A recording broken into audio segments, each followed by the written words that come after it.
Antes de seguir con el relato de Mundos Desconocidos, me gustaría detenerme en dos puntos que creo que merecen una aclaración.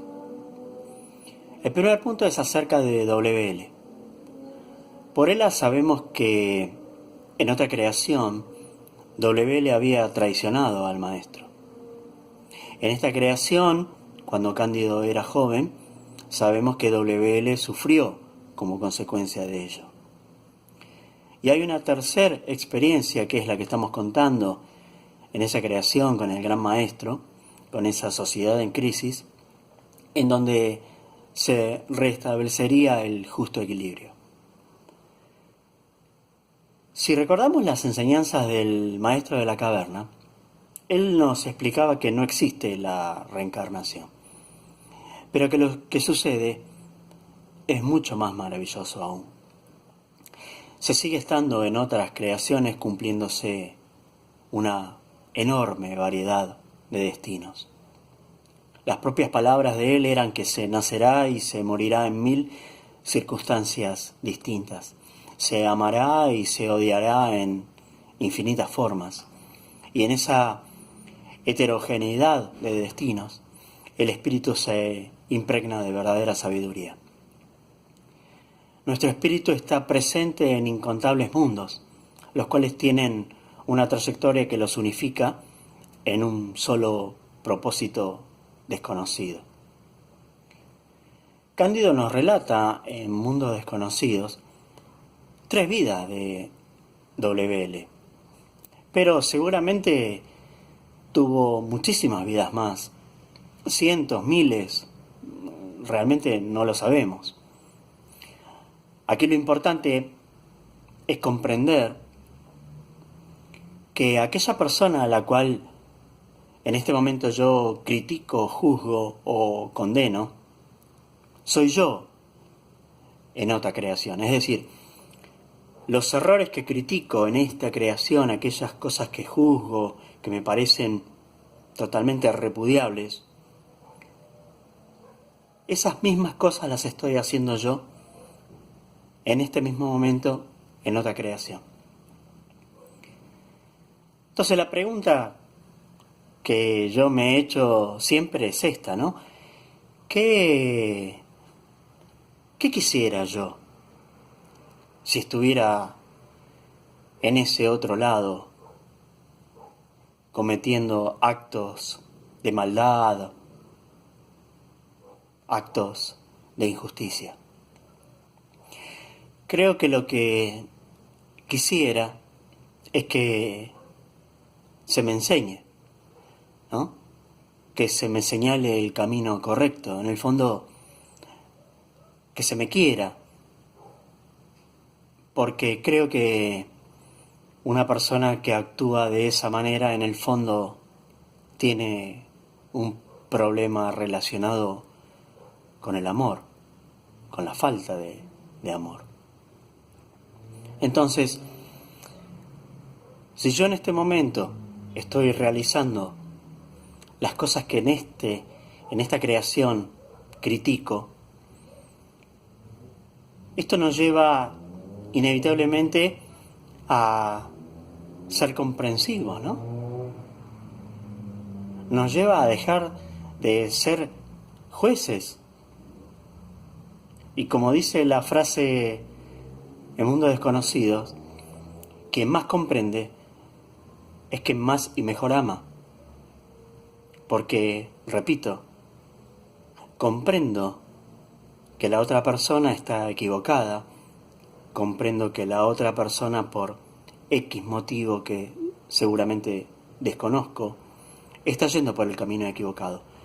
Pero yo no soy quien para señalarlo con el dedo acusador y defenestrarlo. Y tal vez por eso Jesús decía, ¿no? El que esté libre de pecado, que tire la primera piedra. Además, lo que tenemos que entender es que este juego de la polaridad, esta mezcla de cosas buenas, cosas malas, justas o injustas, absolutamente todo tiene un papel en nuestras vidas, ¿no? Porque ¿quién de nosotros no ha aprendido algo como consecuencia de haber vivido una experiencia negativa? El mal tiene una razón de ser dentro de una historia, ¿no? Ya sea para la persona que realiza el acto de maldad o para los que están alrededor. Son montones de destinos que se entrelazan en donde las historias tienen, por decirlo así, diferentes signos, diferentes polaridades, ¿no? Y en esa dinámica de bien y mal, justo, injusto, víctima y victimario, traidor y traicionado, se forjan los destinos, se forjan las diferentes historias y de ellas vamos extrayendo la savia fecunda para que nuestro espíritu alcance sabiduría. Y la segunda cosa que les quiero aclarar es acerca de este gran maestro, ¿no?, de esta creación que estábamos describiendo al borde de una guerra nuclear, en donde en su primer exposición, en su primer discurso, nos habló acerca de los conceptos, ¿no?, de cómo a través de nuestra mente conceptual interpretamos la vida. El maestro Cándido siempre nos contaba la parábola del árbol de mango para que entendamos esto. El árbol de mango es muy famoso en la India y al ser tan famoso hubo así como un congreso de científicos para describir al árbol de mango y se lo describió en todos los detalles. Se describieron sus raíces, sus tallos, sus hojas, cómo se producía la polinización de las flores, cómo nacían los frutos, cómo luego los frutos caían al suelo para que nazcan nuevos mangos. Y una vez que estuvo todo descrito, todo explicado, escribieron unos apuntes y se fueron. Luego de un tiempo se acerca un campesino, agarra un mango y se sienta debajo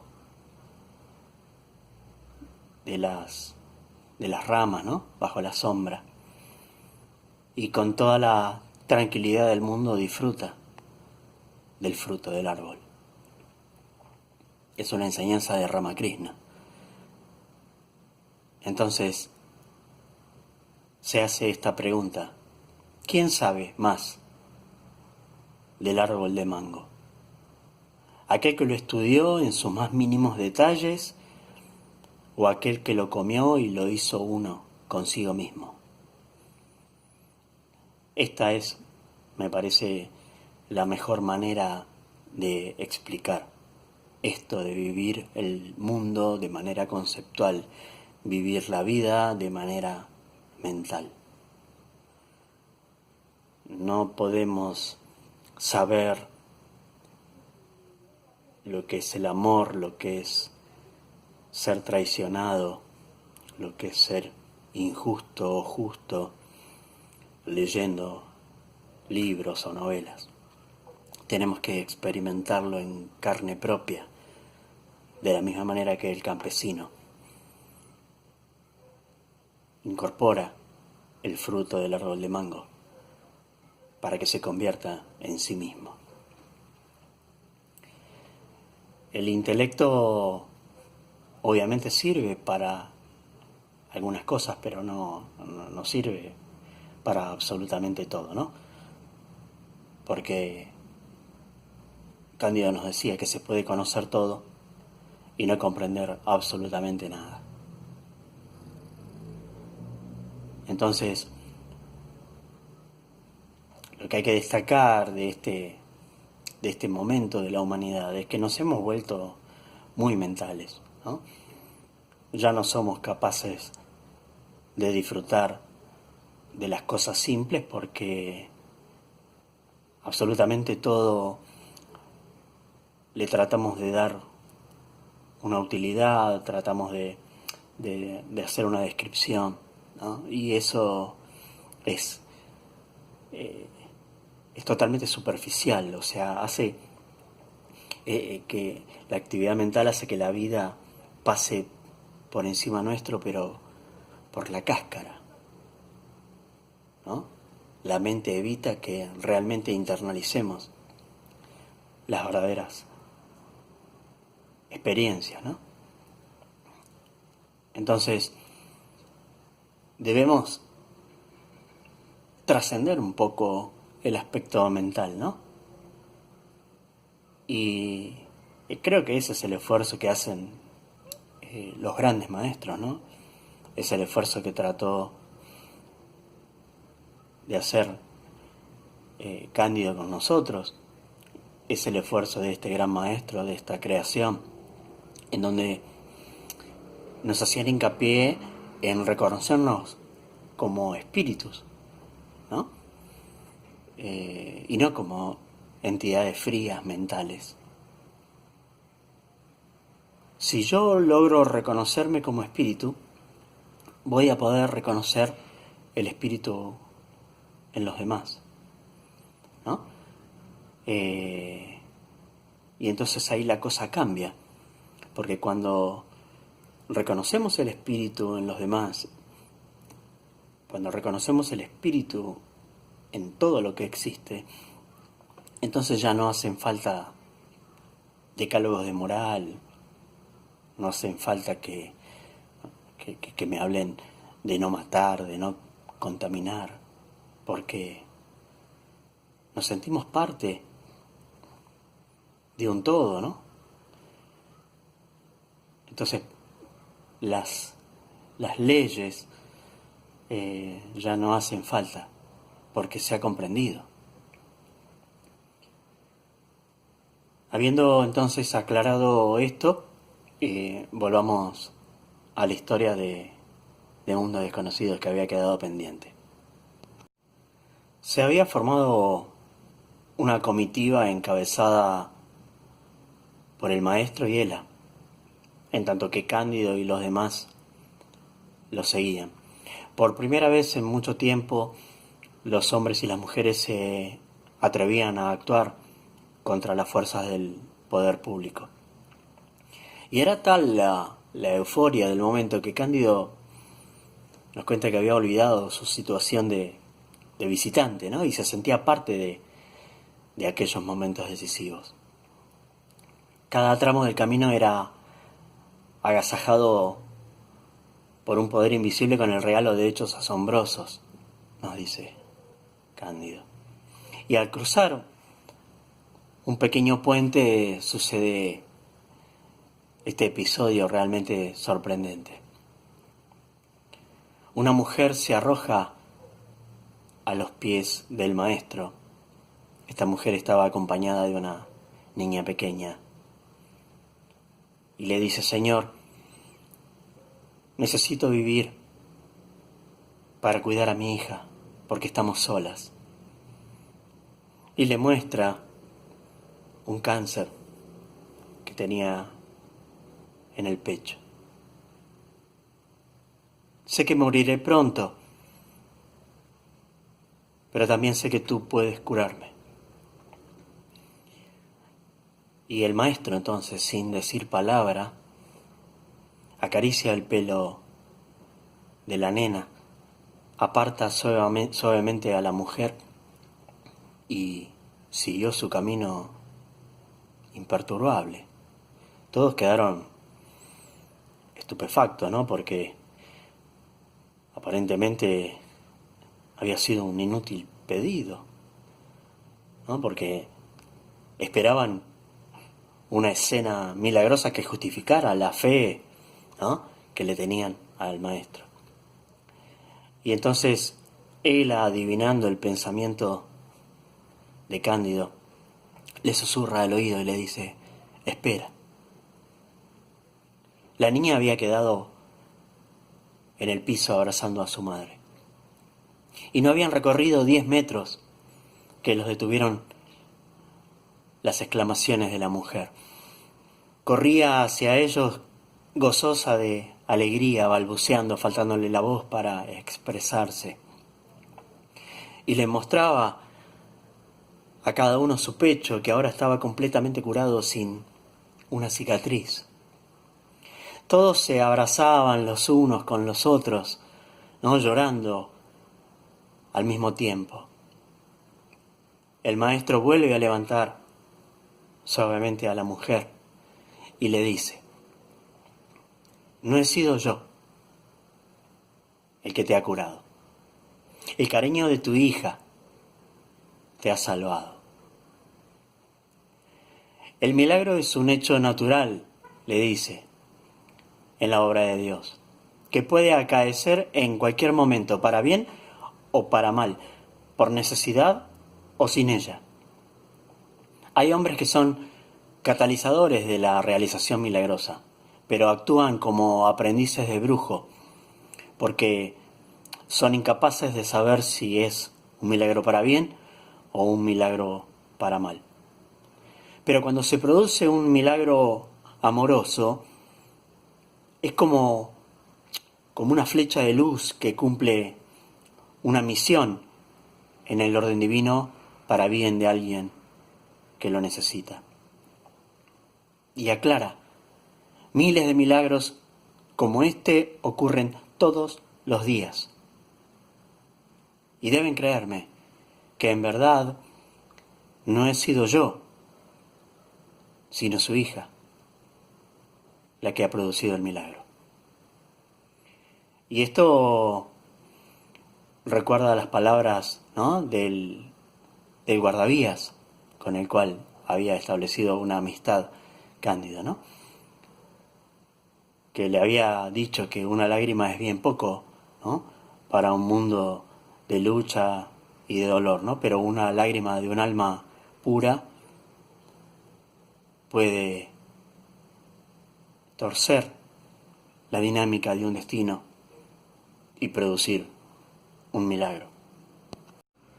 Luego de este episodio continuaron el viaje, y en un lugar donde convergían los caminos hacia la gran ciudad, el maestro ordenó que se dividieran en grupos para luego encontrarse en la casa de un discípulo al anochecer.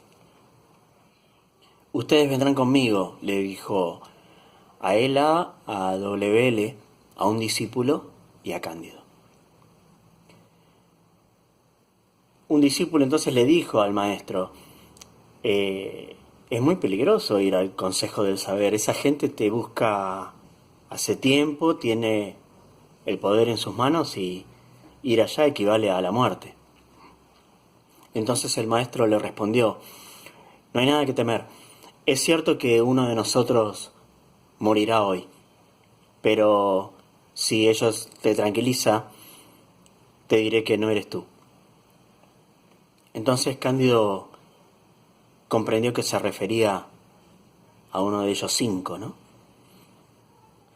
Cándido y Ela no podían ser porque estaban como visitantes, ¿no?, como espectadores, actuando en el plano mágico.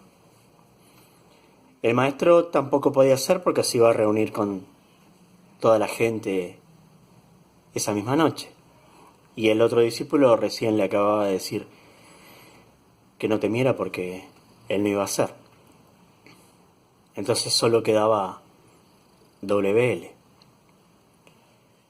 Cándido lo miró con tristeza, ¿no?